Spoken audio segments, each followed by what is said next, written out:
It came. And the battle for Britain is on. 30 enemy aircraft over the tunnel, flying due west. Over southern England, the Royal Air Force takes on the might of the German Luftwaffe.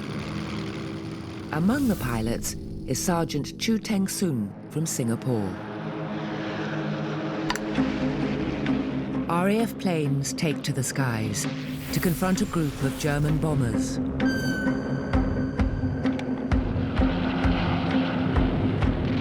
Chu spies a weakness in the formation and blasts his enemy out of the skies.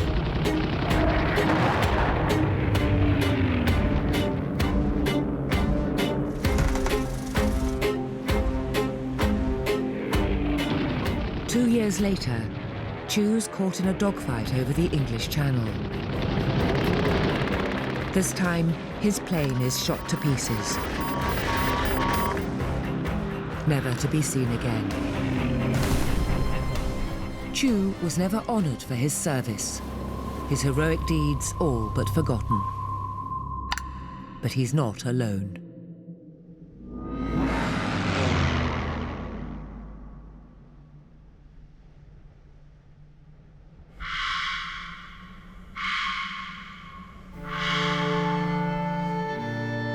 When war broke out in Europe and Britain was fighting alone, it was the empire that was in some ways propping up Britain. The contribution of people who came from countries that are now in the Commonwealth was absolutely enormous. Something like 5 million people saw active service. I think that World War II is a very transnational thing, and of course, as people came to fight in Singapore, there were also people from Singapore going out to fight in other theatres of war. The legacy of Singapore's harrowing occupation still resonates today. But what of Singaporeans who fought on battlefields, thousands of miles from home?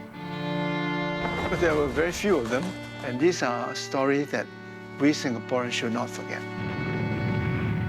They have been somewhat lost or overlooked in parts of a larger narrative. And I think we owe it to them, to their families, to remember what they did. This is the story of 4 extraordinary individuals from Singapore who found themselves in far-flung theatres of war.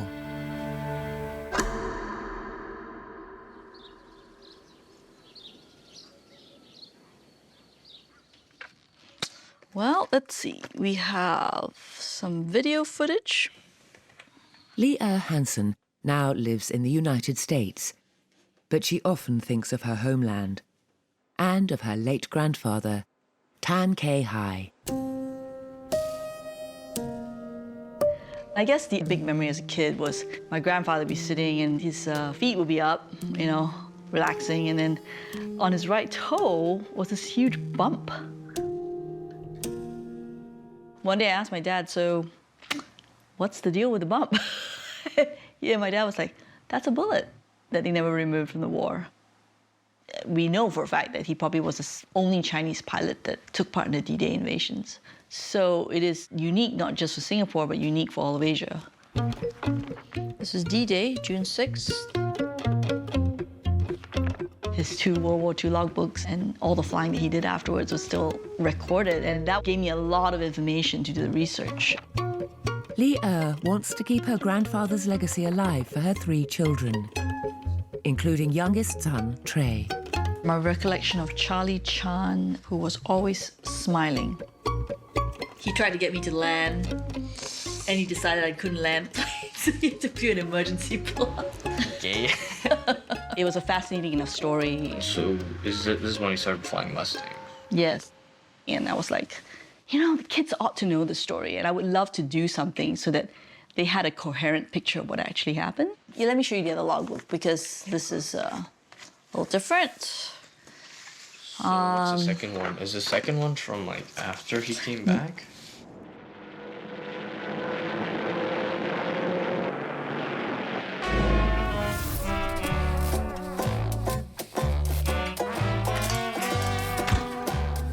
Khai was born in 1914 into a wealthy, Straits Chinese family. After attending St Andrew's School, he worked for Malayan Motors Tan developed a passion for planes, spending his free time at the Royal Singapore Flying Club. He was the top salesman in Malayan Motors. That was not enough for him. He was more ambitious, and that was what motivated him to train to be a pilot. But this idyllic life was not to last.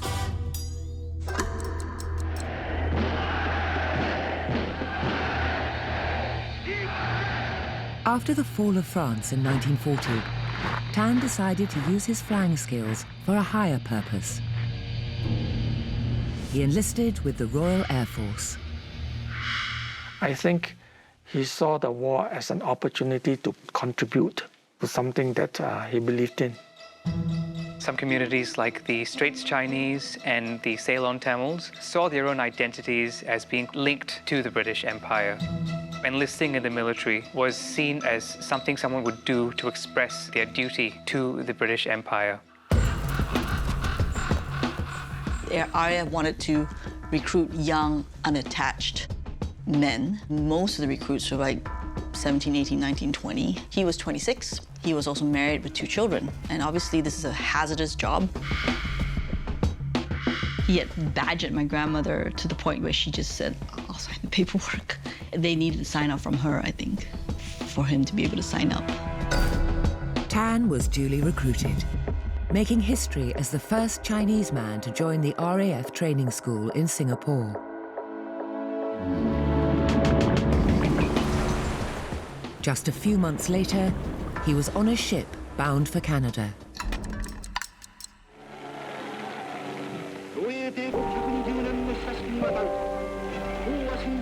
But when Singapore suddenly fell to the Japanese, Tan's hopes of returning to his family were shattered.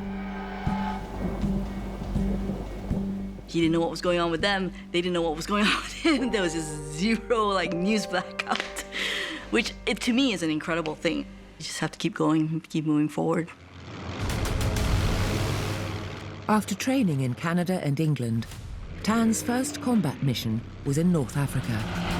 They learned to really admire his skill in flying, and so he just became one of the boys. The fact they had to rely on each other for life and death, I think that creates a bond that doesn't even need to be really said. Over in Italy, Tan flew dangerously low to draw out enemy fire, thus giving away their defensive positions.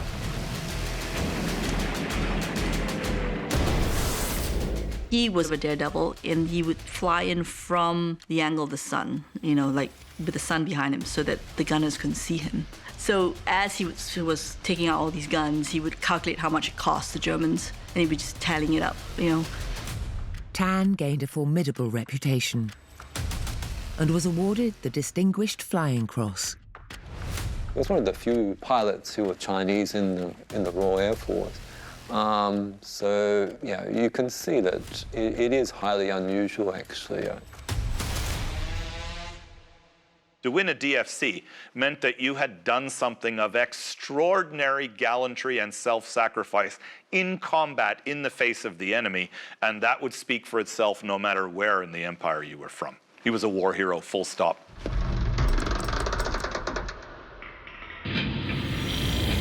By 1944, Tan was preparing for a mission like no other. The greatest amphibious operation in world history. D-Day.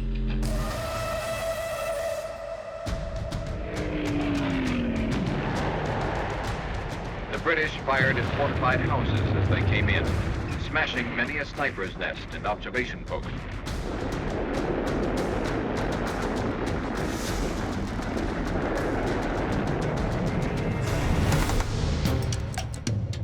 D-Day was a turning point in the sense that the Allies were now facing the Nazis in France.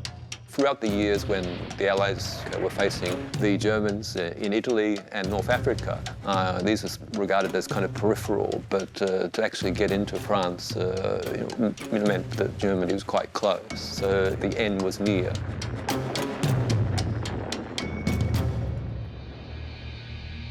As Allied troops stormed the beaches, Tan flew reconnaissance missions over Normandy, blasting German ground forces at every opportunity.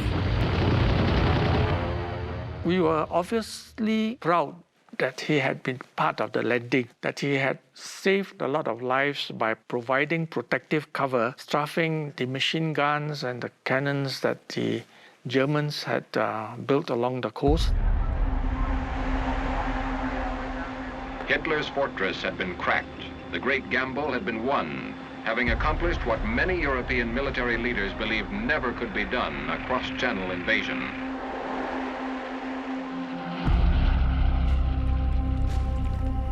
Tan was now a deadly combat pilot, but his luck was running out. Tan's flying alongside another P-51 Mustang after completing a mission near Paris. As the sun sets, the pair head back to base. But bearing down on them are 8 German fighters. Tan turns to face the enemy, but he takes a barrage of bullets. Part of his starboard wing rips off, and the aircraft lurches into a terminal spin. And as he spirals downwards, Tan stares death in the face.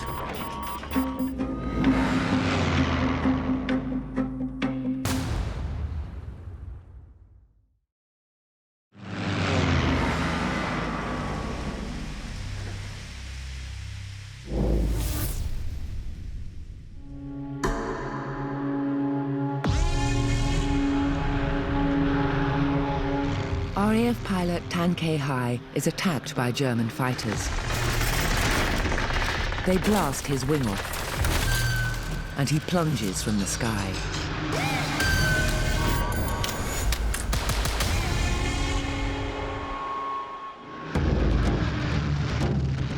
Tan rips off the hood, and he's flung out, just 200 feet above the ground.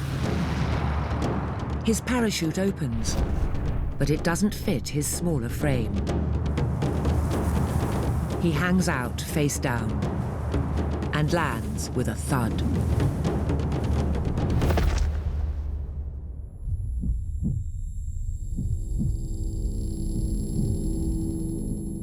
I tried to get up, but I felt a sharp pain on my left side. Blood was dripping from my nose and mouth, and my heart was thumping hard and fast.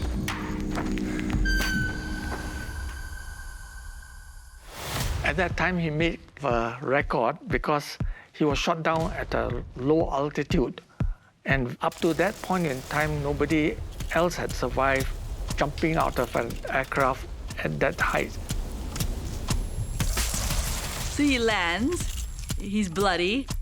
He had injured himself, he had broken 3 ribs, but nothing more serious than that. Tan picks himself up and races out of the field. He approaches a farmhouse, but he's turned away. At another home, a couple seem to take pity. They give him fresh clothes and let him rest in their barn. But they're not to be trusted. At sunrise, he's seized by German soldiers.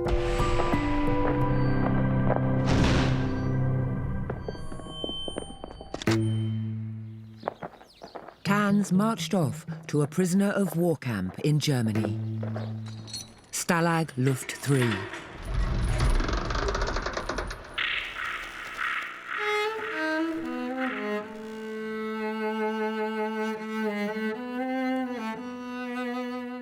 Would he have been discouraged? I think he was fairly good at just picking himself up and dealing with the situation. Just keep going. Keep going. Meanwhile, on the other side of the world, another serviceman from Singapore languishes in captivity.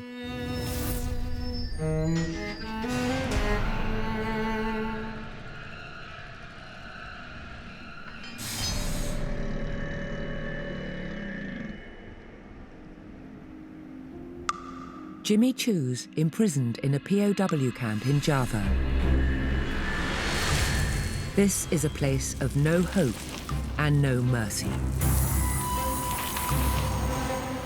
We were ordered to run until we collapsed. They would hit you and make you stand facing the sun until you passed out. I did ask my grandfather, did he ever think that he would leave the camp one day? He answered me no. He thought he was going to die there without family, without ever falling in love, without having his own family. He saw death everywhere, every day, people suffering. If you were a prisoner of war of the Japanese, then you were in a pretty precarious position. Worse, of course, if you were a Chinese prisoner of war of the Japanese. We have no idea what the survival rate was, but it wasn't good.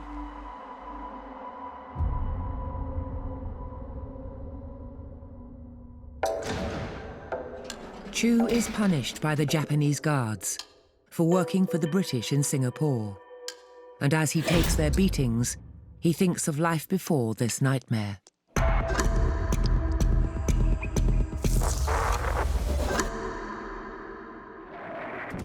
As war raged across Europe, 17-year-old Chu enlisted with the Royal Air Force in Singapore. His father retired at the age of 40-something at that time.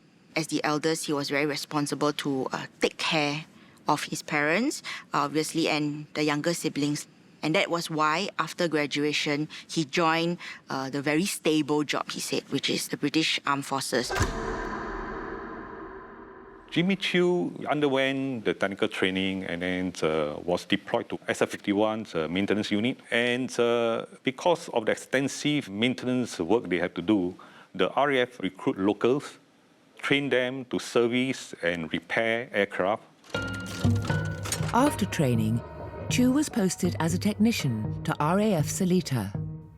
The point of Seletar was that aircraft which were designed to carry out reconnaissance and surveillance missions at sea or strike missions at sea would operate from.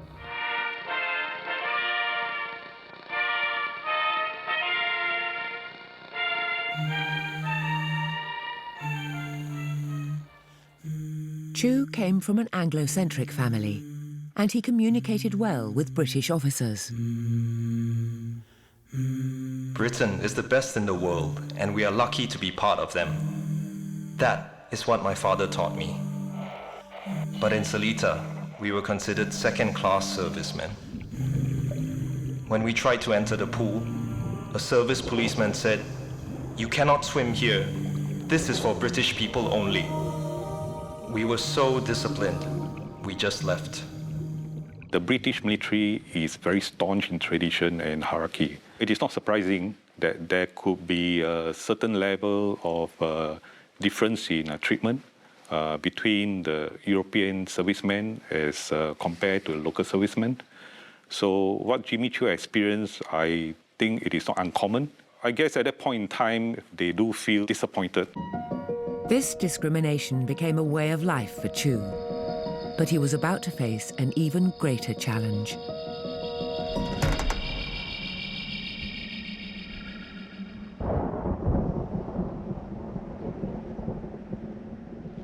As Singapore slept, Japanese bombs fell from the skies.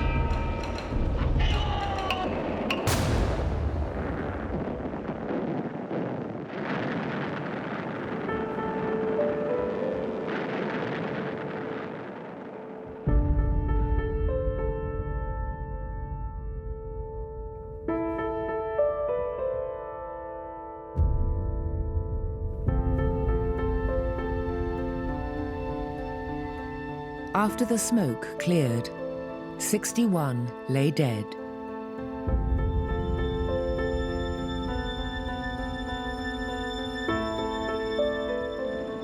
On the same day, Japanese troops marched into Thailand and northern Malaya. And within 70 days came the unthinkable.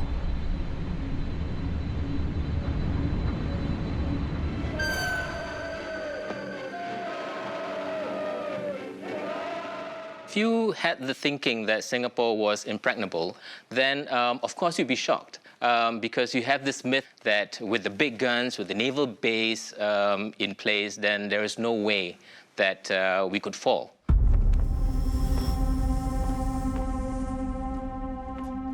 The people of Singapore were not prepared for the fall of Singapore. I was a little boy. I remember the period of insecurity because the Japanese military decided the way to overawe the population is by a reign of terror. It was a dark chapter. The last few days of Singapore were horrific, with death and destruction all around you. Amongst this chaos, Chu was discharged from RAF Seletar. He slept on the roadside and grew hungry. But as an aircraft technician, he had valuable skills. So Chu joined the Royal Australian Air Force and boarded one of the last ships out of Singapore. He had to go, and that was part of his service. That's what soldiers do. I did ask him, was he frightened he might not see his family again? He said he didn't want to think about it, and yes. After leaving Singapore, 10 bombers attacked our ship. A few of us were killed, but we managed to reach Tanjong Priok the next day.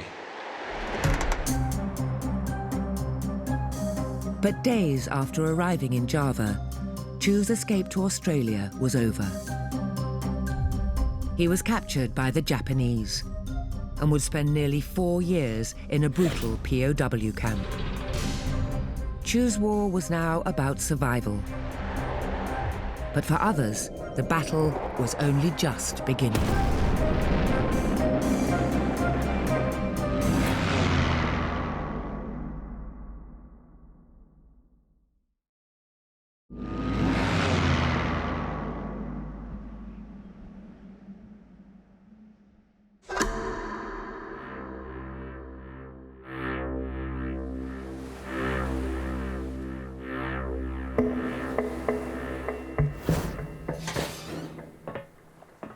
When it was not my watch, I would go up for some air. There I would see wooden beams, shoes, sometimes a body float by. Other times, we would pass by a ship about to slip under the sea. But after a while, I learned to look past these things.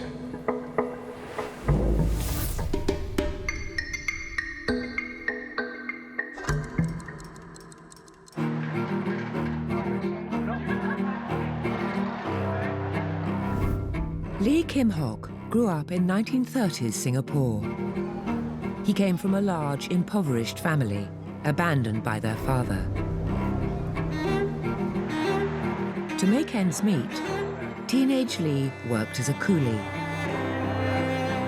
The job was backbreaking, but it opened his eyes to life beyond the harbour. In those days, this was one of the few areas of work in Singapore where you could have contact with foreigners. And you know, sailors are very gregarious, and they will bring stories of what life was like beyond the horizon. So that sparked the interest. Maybe I could just get on board this ship, you know, a new world could await me. Lee's prayers were answered when the SS Nestor powered into harbour.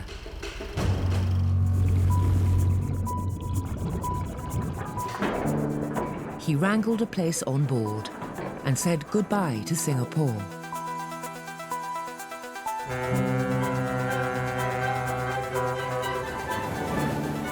For Kim Hock to have this opportunity to take the place of somebody who had jumped ship, I think it must have filled him with quite a bit of excitement, you know. He thought maybe he had struck a lottery. Out at sea, he graduated from deckhand to engine room worker. Working on a ship, or as a coolie, it was the same. What was important was that I was able to see the world. I went to Havana, Cape Town, London, New York. They became like homes to me. Not many people those days got out of Malaya, so I was happy. Lee travelled the world, but trouble was brewing in Europe that would change everything. On September the 1st, 1939, the Nazi army smashed into Poland. After Hitler marched on Poland, Britain and France declared war on Germany.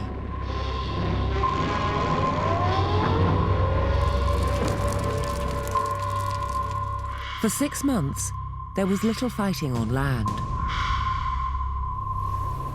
But out at sea, the British and German navies clashed in the Battle of the Atlantic. The Germans opened unrestricted submarine warfare.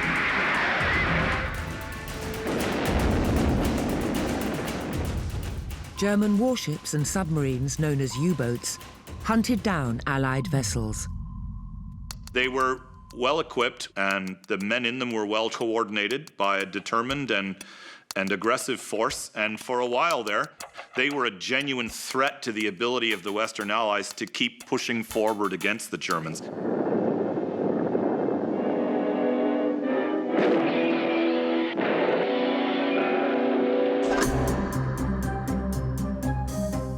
For safety in numbers, the Allies formed convoys of merchant ships and naval escorts, connecting North America with Great Britain.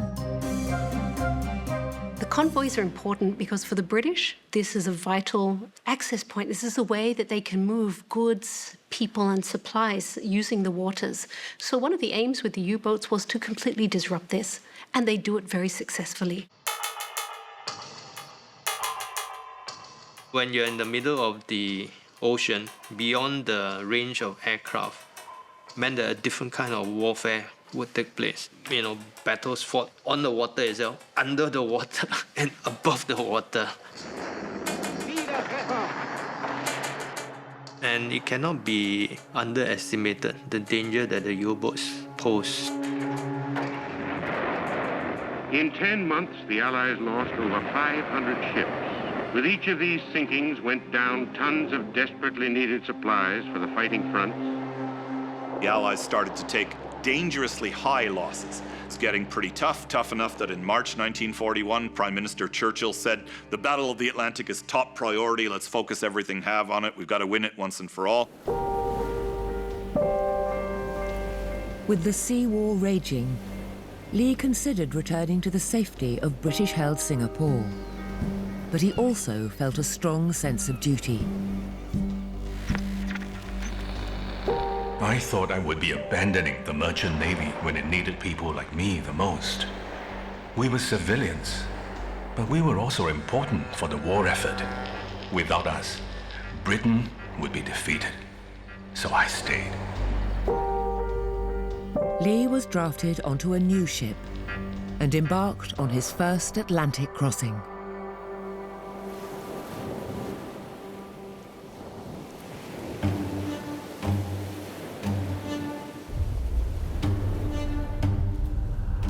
Some of the crew couldn't take the stress. They became convinced the ship was about to be attacked and leapt into the sea, crazy from fear. Some were picked up. Others were never seen again.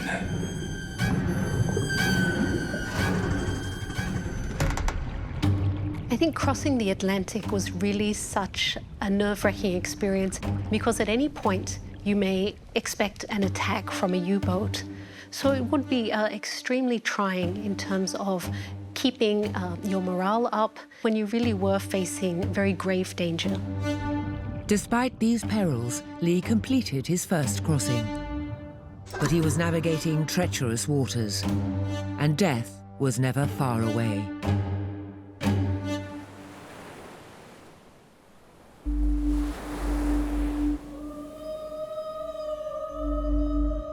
Lee is part of a new convoy crossing the Atlantic. It's a cool night, and he takes a break on deck.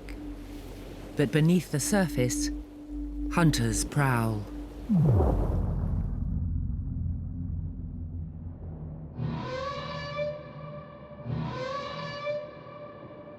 Suddenly, there was an explosion from the ship on our starboard side. Its back broke, and it went down with the bow and stern in the air. It was so quick, and there was no time to do anything.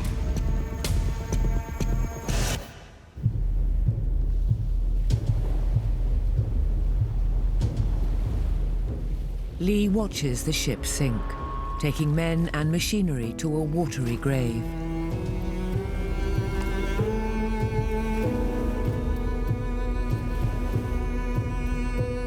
The convoy presses on, but the attacks continue. By the time they arrive into Liverpool, 8 more ships have been lost. Despite these grave dangers, Lee keeps traveling across the Atlantic, determined to be on the winning side of this war.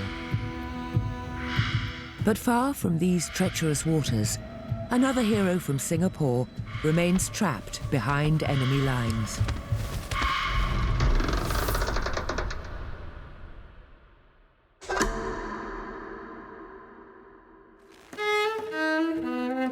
POW camp Stalag Luft 3 is deep in German territory. And Tan Khai has been captive here for 6 months.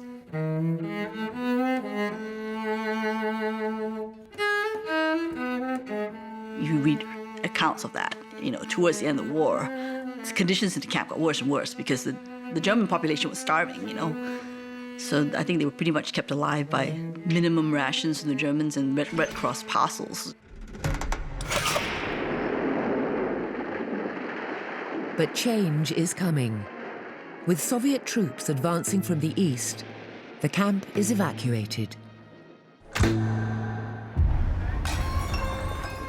The Germans tried to evacuate them to get away as the Russian army closed in, and a large number of Allied POWs died in that process, not necessarily massacred or murdered. They just died because it was winter and this was a traumatic move.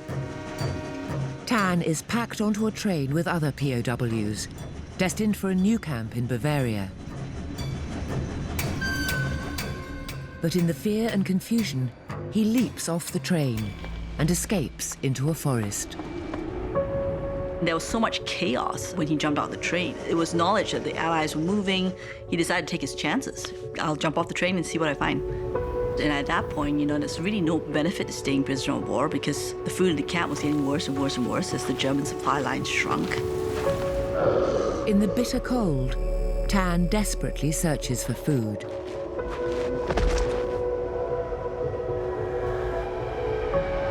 After 3 sleepless nights, he's rescued by American troops.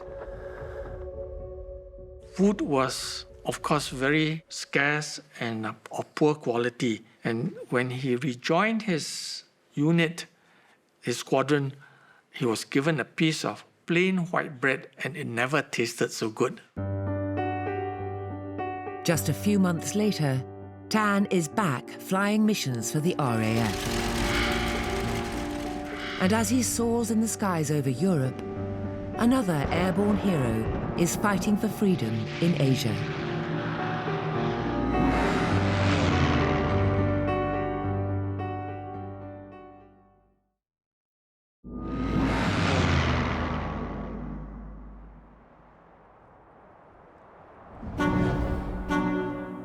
Off we go in the wild blue yonder, up and high into the sky. Da da da da da da da da la la la. I forgot all the words. I'm Captain Ho Wing To, and I'm 100 years old, and very proud to be a Singaporean. I'm a member of the Flying Tiger. I'm now the only survivor in this part of the world.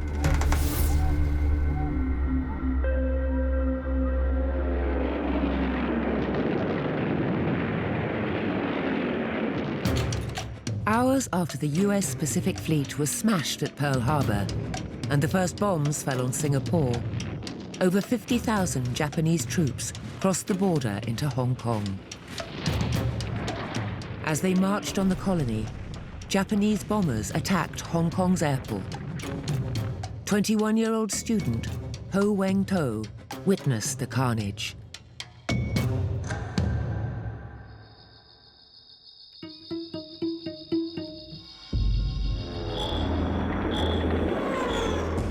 I was studying my exam, and to my surprise, I saw Japanese aircraft bombing Khai. I was very shocked. The whole world just collapsed on me. Nippon attack continues at the sound of bursting shrapnel and... The Battle of Hong Kong raged for 18 days, and when the colony fell, a brutal new era of Japanese rule began. I witnessed lots of atrocities. I could see them tying all these people at low tide. So that as the tide goes up, these people will be drowned. It is for the population of Hong Kong to see. If you do something wrong, that is what you have to pay for. It means the dawn of a new era. They became conquerors, not liberators, and they did not treat the locals as co-equals, but as people that they now rule.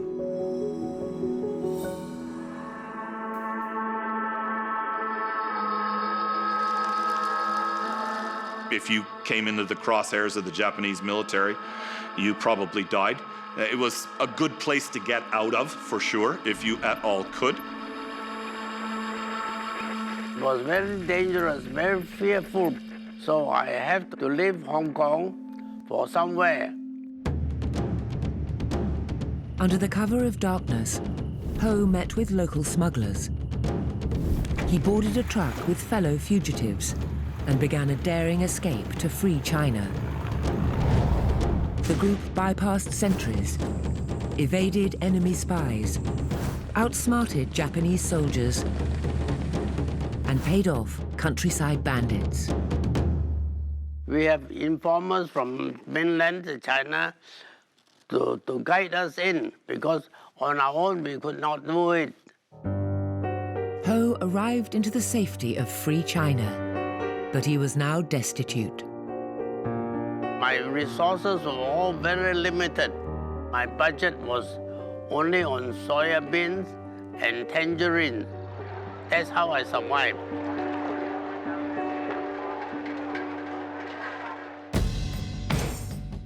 Suddenly, I saw a newspaper. They're looking for pilots, you know. My friends around me said, "You're crazy. Look at you. You don't have a very good build to be a pilot." I said, "Doesn't matter. I've nothing to lose."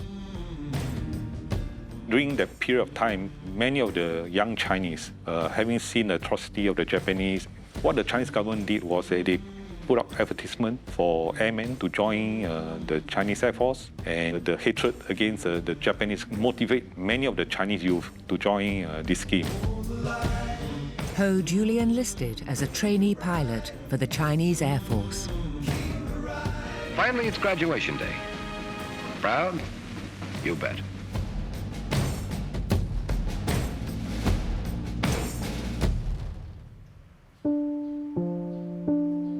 Huh? He wants to know where are you in this one. What did he say? This picture. Where are you in this picture? Here. What? No. It doesn't look like me, Very smart looking. So when I was young, he hardly spoke or told us anything about his war years in China.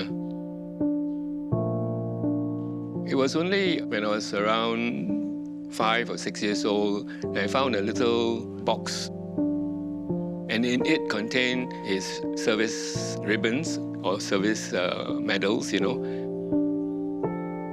I'm very proud of the fact that he has done so much. He's definitely my hero. He's taught me many, many things, in life. Flight training took Ho from India to the United States. And every day these GIs from Shanghai, Nanking and Hankow bone up on our finest, most modern equipment. They come overseas to train and go home to fight. Hiya, Shang. Hello, Lynn. You can't wear out these guys. They fly the clock around, piling up hours, experience, and skill. They spend no time. They start our flying training. They call it 1 miracle a year. All this training is condensed from 3 years to 1 year. Now a fully fledged pilot, Ho travelled back to China to join the Chinese-American Composite Wing, or CACW, known as the Flying Tigers. Ho was assigned to the B-25 bomber. The CACW was an attempt by the Chinese government with the help of the Americans to rejuvenate the Chinese Air Force. And to the aid of China came volunteers from other lands. And the CACW has a unique arrangement whereby the group commander, the squadron commanders are American, but all their deputies are Chinese. The pilots, the air crew, the ground maintenance personnel, they are both Chinese and Americans as well. Young Chinese, many of them trained on the fields of Arizona, New Mexico, California, fly and fight beside their American comrades. Ho was now combat ready. But time was running out. The Japanese were dominating the war in Asia, occupying northern China and marching on the south.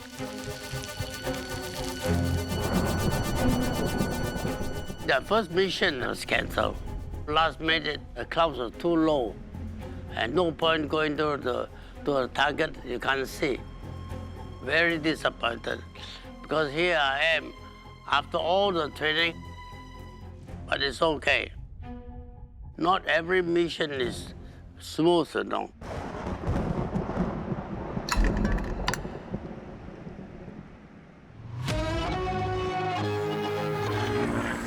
Two B-25 bombers power through the skies. Their mission? To take out enemy targets across southern China. They engage a cluster of Japanese cavalry, taking turns to fire on them with machine guns. Ho is flying so low that he can see the fear in their eyes. Once we spotted them, they ducked. So we went out very low. I could see all the soldiers, all disarray. Now you're going to open up your guns. Then after that, you come back to see the damage that we have done.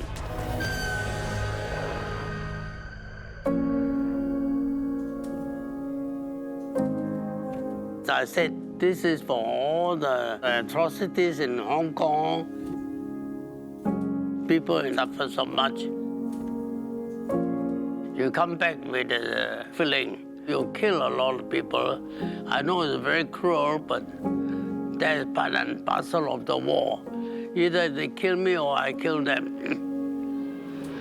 Ho completed 18 missions against the Japanese, with his squadron bombing warehouses, railway lines, and sea lanes.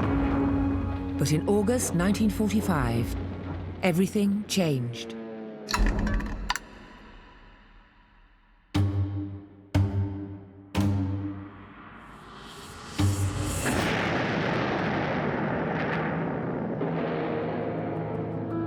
One atomic bomb did this to a city and its people.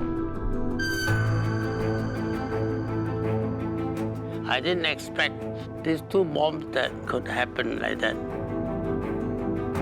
The war shortened very much, very fast.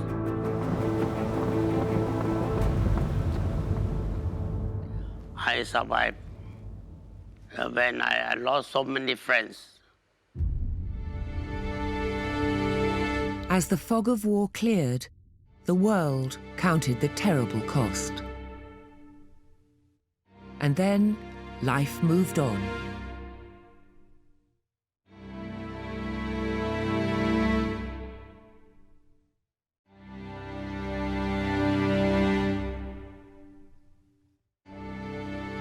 What does the story mean to the younger generation of Singaporeans? For me, the desire was to preserve a piece of family memory. And I felt it was important for my children so that they can have a coherent story of actually what happened. This particular experience of the war for my grandfather, Tan Khai, was very formative. I would like people to remember him as someone who made courageous choices in the face of limited options. And, you know, in the end, it all came together and led him to do things that were really outrageously brave. That, I think, is a useful takeaway for anyone. You just keep putting your next foot forward and keep going.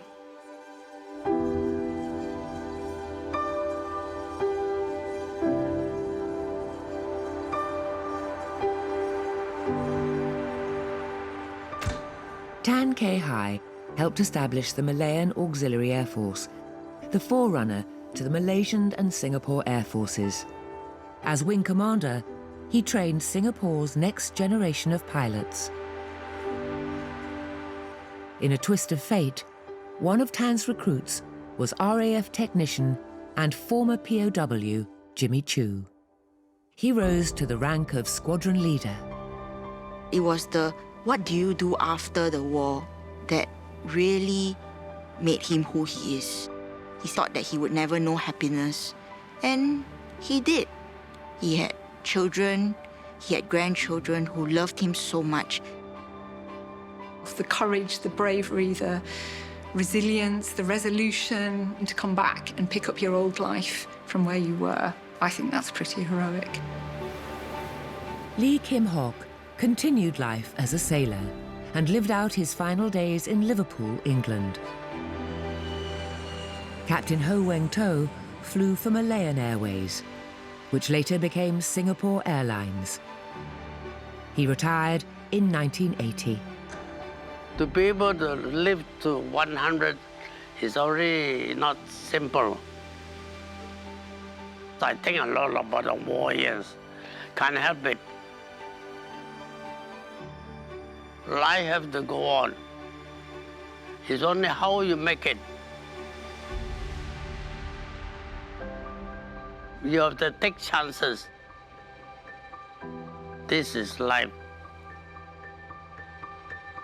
All of us have a life to live.